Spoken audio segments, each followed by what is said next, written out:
Kita nih mau melihat Indonesia kan, mau melihat dunia luar seperti apa. Sampai saya bilang sama bapak saya waktu itu, pokoknya Jogja or never. Metrum Radio, media terintegrasi kaum muda. Oke, kembali lagi bersama saya Jujun Junaedi di Metrum Radio Studio 3 SMK Bakti Karya Parigi, Bincang Toleransi. Nah, kita kedatangan narasumber kembali, narasumber atau tamu atau apa yang lebih santuy gitu loh. Kita kedatangan narasumber lagi. Dia berasal dari nun jauh di sana gitu loh. Nun jauh, kalau berapa pulau ya? Berarti 1, 2, 3 pulau. 3 pulau dari Jawa Barat. 3 pulau ya? Pulau apa aja coba? Pulau Kalimantan, Sumatera lagi, Sulawesi, sama apa satu lagi? NTT apa ya? Orang dari Sulawesi. Orang dari 2 pulau berarti ya. Oke. Sebelum saya panjang lebar karena terlalu banyak bicara mengenai Kang, saya juga belum kenalan. Mending kita langsung aja dia memperkenalkan diri kepada teman-teman pendengar Metrum. Oke Kang, silahkan perkenalkan diri, saya kasih waktu. Terima kasih Kang Jujun, ya. Dan penonton dan pendengar Metrum. Iya, pendengar Metrum. Terima kasih sudah diajak bergabung di sini. Saya sebenarnya siswa baru. Tapi karena tahun ajarannya kelewat ya. Jadinya jadi siswa tamu dulu. Iya, siswa tamu. Oke, siap. Saya juga siswa kelas 14 Pak di sini. Nama saya Rahmat. Iya, bisa dipanggil Mato biasanya. Mato. Nama lengkapnya jauh di Mato, dekat di hati. Luar biasa. Jokesnya keren ya. Rahmat apa tuh? Masa Rahmat jauh di Mato dekat di hati? Iya, jadi Rahmat Hidayat. Rahmat Hidayat. Terus di sini belajar sama Kang Aib. Belajar tentang inspirasinya membangun sekolah ini. Asal saya dari Sulawesi. Asalnya dari Sulawesi. Iya, Sulawesi Selatan. Saya sukunya suku Bugis. Suku Bugis sama kayak si Ari kalau di sini. Iya, katanya ada juga kan ya. Iya. Tadi ada ketemu. Saya suku Bugis, tapi bisa bahasa Bugis, bisa bahasa Makassar juga, bisa bahasa Jawa juga. Wah. Karena dulu sempat sekolah di Jawa lama. Sekolah di Jawa, di kampus? Di Yogyakarta. Kampusnya ada 2, di Universitas Islam Indonesia sama di Universitas Gadjah Mada. Ya, jadi 7 tahun tinggal di Jogja. Makanya bisa belajar bahasa Jawa juga. Bahasa Sunda bisa? Bahasa Sunda belum. Cuma tahu sabaraha. Seribu. Buat jajan kan. Penting iya, bahasa. Itu penting ya. Berarti 7 tahun tinggal di Jawa dan udah bisa bahasa Jawa. Bisa dipraktekin bahasa Jawa dikit? Iya, nami kulo Rahmat.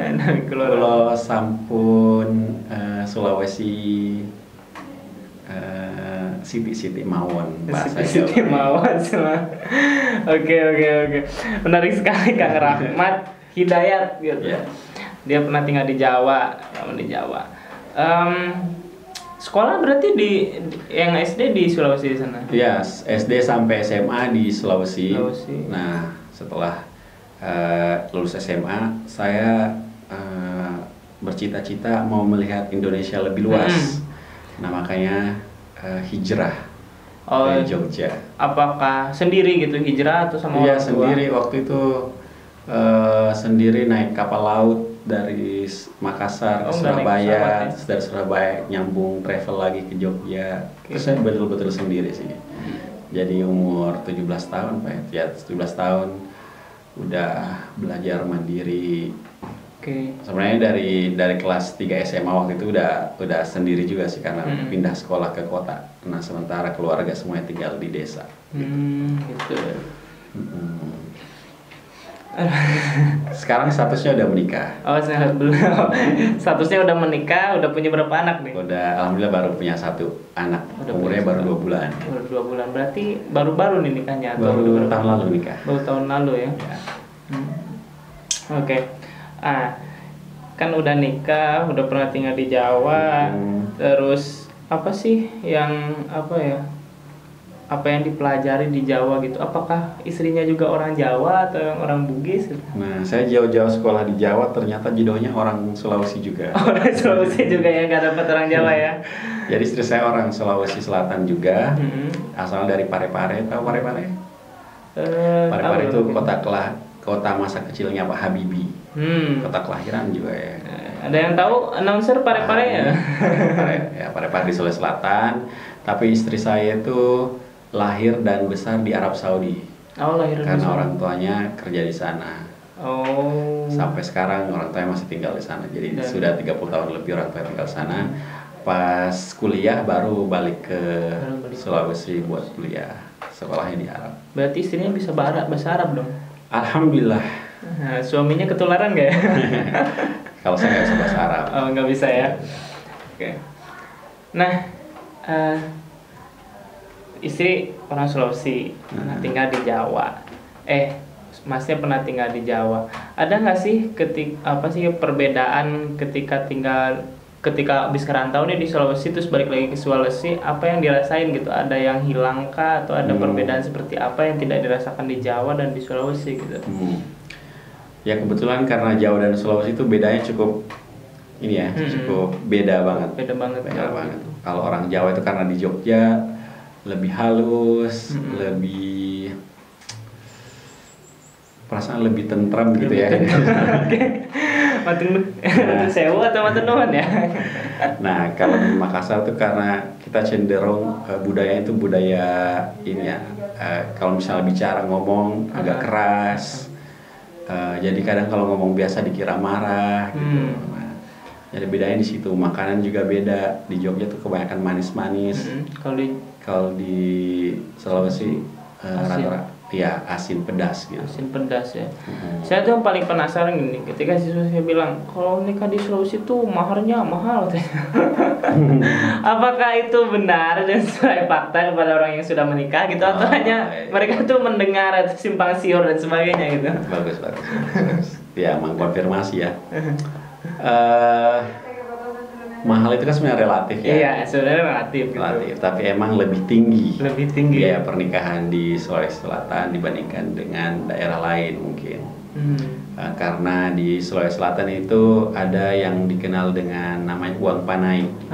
Itu yang paling legend tuh uang panai. Tuh uangnya bentuknya apa gitu atau uang biasa? Uang panai itu memang uang biasa yang kita serahkan dari pihak laki-laki ke pihak perempuan. Nah, itu semacam penghargaan kepada perempuan ketika kita menyatakan mau menikahinya. Berapa tuh biasanya uang panai itu? Tergantung sebenarnya dari keluarganya dan biasanya secara umum tergantung dari strata sosial, tergantung tingkat pendidikan, dan tergantung prestasi-prestasi lainnya. Nah, jadi kalau misalnya Jujun nih mau nikahin perempuan Sulawesi, orang Bugis, ternyata dia S1 kedokteran, dia udah dokter, terus baru-baru S2 lagi, kemudian dia ternyata anaknya Pak Lurah, kemudian ternyata dia udah naik haji tahun lalu. Nah, ini biasanya bisa 100-an juta lah, 150 juta. Luar biasa. Jadi kita harus jaga lilin dulu tiap malam. Iya. Itu dia butuh benar-benar persiapan yang matang lah ya ketika mau menikah di Sulawesi gitu. Karena memang ada orang yang kalau di Jawa mungkin yang tiba-tiba menikah gitu dengan seadanya gitu. Yang penting kita saling cinta dan sebagainya dan nggak tahu gitu kedepannya mau kayak gimana ya, jalanin aja gitu. Nah mungkin kalau di Sulawesi ya lu harus mapan dulu gitu lah minimal ya untuk bisa ini. Ya begitulah karena budayanya seperti itu. Jadinya biasanya pengorbanan lelaki itu luar biasa. Nah, jadi makanya di Sulawesi itu pada setia laki-lakinya. Soalnya kalau mau kawin lagi mahal. Jadi satu aja cukup kan. Siap. Kalau di Flores ada gading, kalau di Jambi juga ada semacam mungkin uang panai ya. Kayak gitu. Dan saya belum tahu tuh yang tempat lainnya juga gimana, nggak tahu di Kalimantan bagaimana. Oke, menarik sekali. Nah, dan mendengarkan banyak cerita dari Mas Rahmat ini yang berasal dari Sulawesi jauh di sana. Mari kita Daeng panggilnya, Daeng. Daeng ya, Daeng Rahmat. Daeng Rahmat ya. Ada nggak sih pengalaman secara pribadi yang memang sampai sekarang itu membekas gitu loh? Kayak mungkin pengalaman saat kuliah atau saat SD gitu. Ada nggak? Ada. Jadi waktu itu pas di SMA, SMA kelas 2 itu sekarang kelas berapa ya? Jadi kelas 11 ya? 11. Nah, waktu kelas 11 kan kita dikasih kuesioner tuh sama guru. Kamu nanti kalau naik ke kelas 12 maunya di kelas apa? Dulu masih ada kayak di kelas IPA, IPS, kelas bahasa. Nah, waktu itu saya pilihnya kelas IPS karena emang saya suka ilmu-ilmu sosial. Nah, kebetulan pas naik kelas ke kelas 2, kelas 12, saya tuh peringkat 1. Nah, peringkat 1 dan saya tiba-tiba ditempatkan di kelas IPA. Tiba-tiba di tempat kelas IPA? Ya, IPA 1 pula. Jadi dulu tuh sistemnya IPA 1 itu kumpulan anak-anak yang pinter ya? Yang pinter lah, yang bilingual lah ya kalau ini. Yang ranking-ranking semua ditaruh di IPA 1. Nah, waktu itu karena saya peringkat 1, otomatis ditaruh di situ ya? Terus saya protes sama gurunya, kenapa saya dipindahin di IPA 1, padahal saya maunya kelas IPS.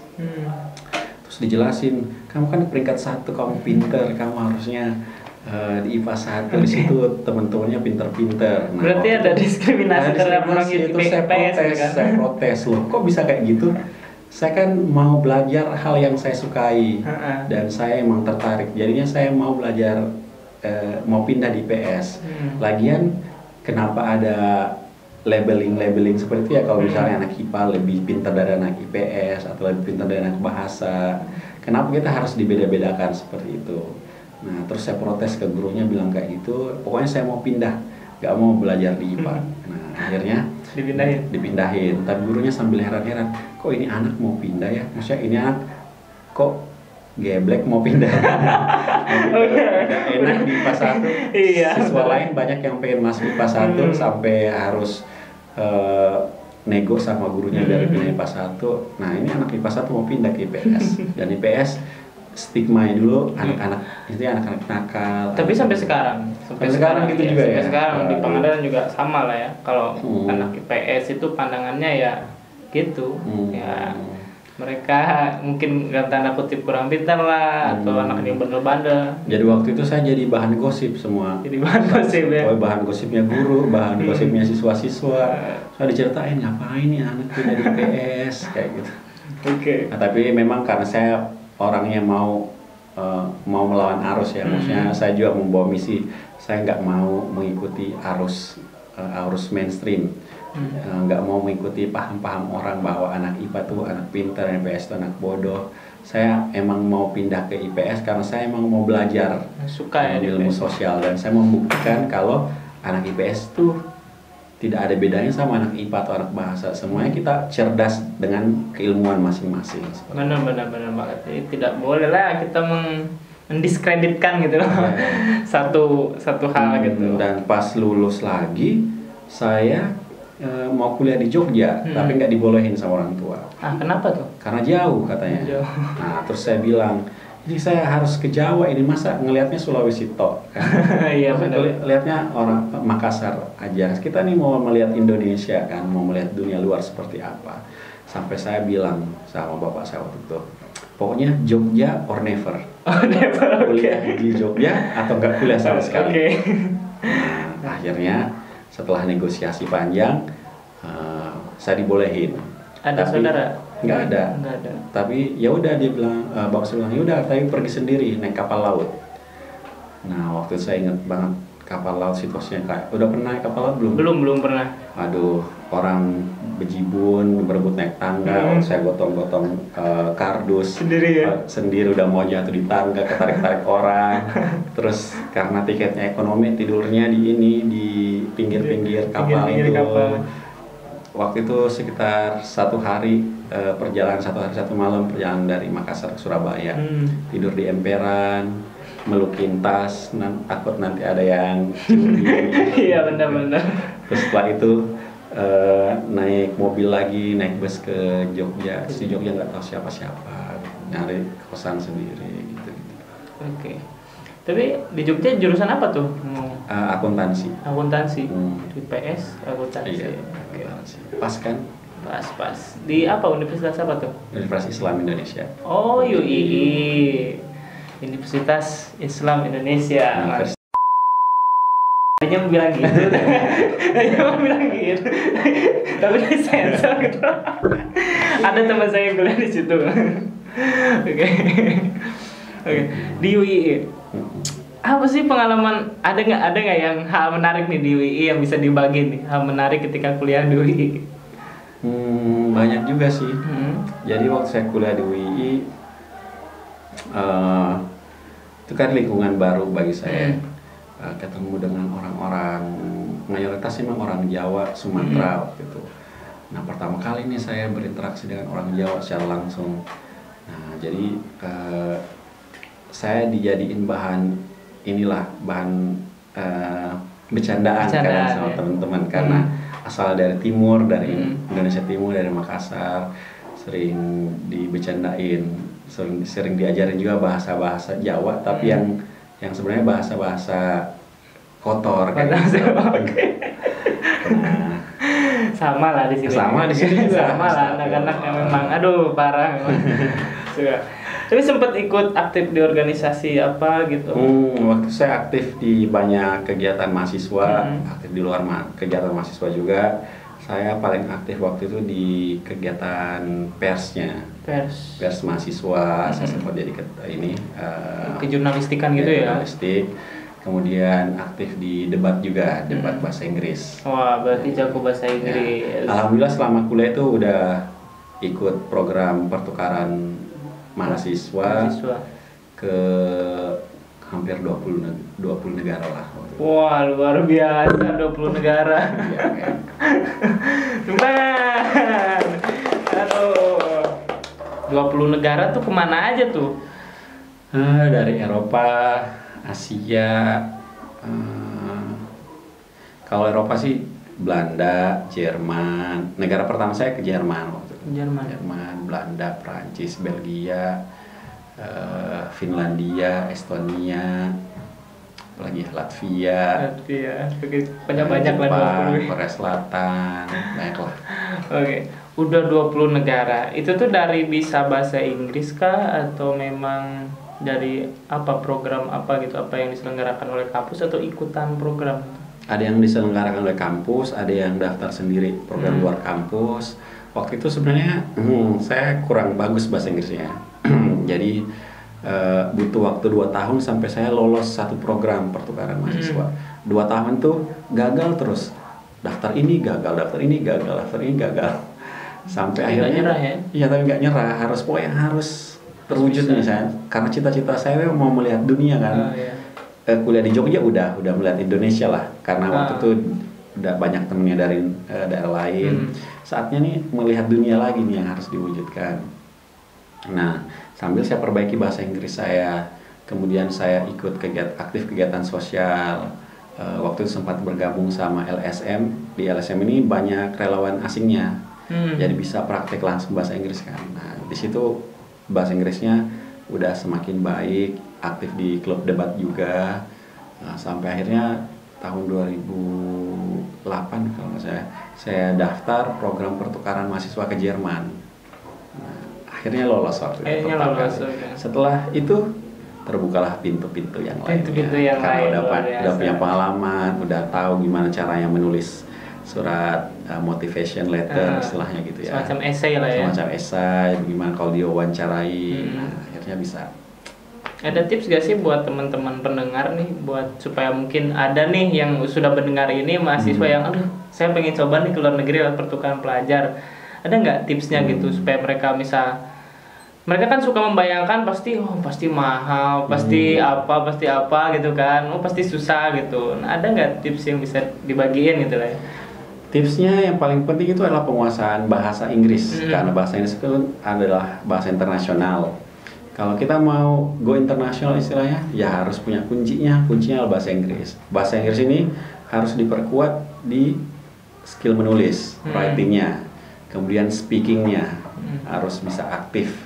Karena kadang kan kita pintar secara teori bahasa Inggris ini, tapi kita nggak tahu ngomongnya.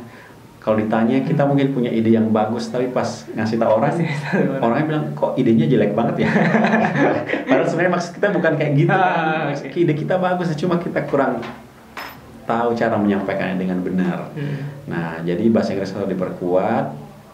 Jadi harus banyak-banyak dengerin musik-musik, lagu-lagu bahasa Inggris tuh biar semakin mantap listeningnya, speakingnya. Harus rajin baca artikel-artikel berbahasa Inggris. Dan kalau bisa punya bahasa asing kedua. Bahasa asing kedua. Karena bahasa Inggris kan udah biasa banget sebenarnya. Hampir semua orang udah bisa bahasa Inggris. Jadi persaingan semakin ketat di bahasa Inggris kan. Semua orang udah bisa cas-cisius kayak gitu. Cas-cisius. Kayak Bu Susi kan. Siap. Jadi kita harus punya added value, nilai tambah. Selain bahasa Inggris, bisa bahasa apa lagi? Nah, kebetulan waktu saya kuliah sempat dapat beasiswa kursus bahasa Spanyol. Jadi yo hablo española un poco. Subhanallah. Bisa bahasa Spanyol dikit-dikit. Kemudian saya mikir lagi, kira-kira di masa depan nih kayak gimana ya? Saya udah memikirkan bahwa dominasi Cina itu bakal ini. Jadinya saya kursus bahasa Cina lagi. Jadi wash wan itian. Subhanallah. Cuma bisa subhanallah aja. Oke, jadi tipsnya tadi yang pertama itu pelajari bahasa Inggris dan pelajari bahasa lain selain bahasa Inggris. Yang ketiga apa? Yang ketiga ya kalau nyoba jangan gampang menyerah. Emang awal-awal pasti gagal, tapi harus belajar dari kegagalan. Sekarang ini gagal, kira-kira kenapa? Mungkin tulisannya masih kurang bagus, mungkin cara bahasa Inggrisnya masih kurang mantap. Nah itu dilatih lagi, terus daftar lagi, gagal lagi, daftar lagi, jangan menyerah. Oke. Nah, yang keempat ada lagi nggak?